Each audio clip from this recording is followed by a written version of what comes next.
அங்கதான் ஒரு ட்விஸ்ட். செம்ம ட்விஸ்ட்டுங்க. நம்மளுக்கு ஒரு சில பிரச்சனைகள்லாம் உருவாகி ஒரு 2 வருஷம் கழிச்சு மறுபடியும் வந்து பார்த்தா அதுக்குள்ள அபிராமி என்னானாங்க ஏதானாங்க நமக்கு ஒரே பதபதப்பா இருக்கு. அப்புறம் பார்த்தா அபிராமிக்கு ஒரு ஆக்சிடென்ட் ஆச்சு. அதெல்லாம் காட்ட மாட்டாங்க. காட்ட நினைவு போச்சு. பழசெல்லாம் வந்துட்டாங்க பாருங்க. புதுமையில ஒவ்வொரு கேரக்டருக்குள்ளயும் ஒளிச்சு ஒளிச்சு வச்சிருக்காரு மணிரத்னம். ஒரு ட்விஸ்ட். அபிராமிக்கு பழைய நினைவுகளும் நம்மளே ஞாபகம் வேண்டும். யார் நீ யாரா நீ?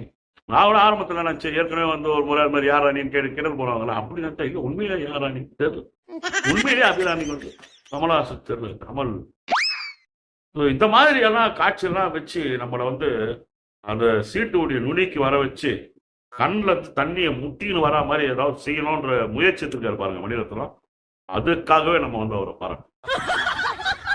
அபிராமியை கடைசி வரைக்கும் நினைவே வரல.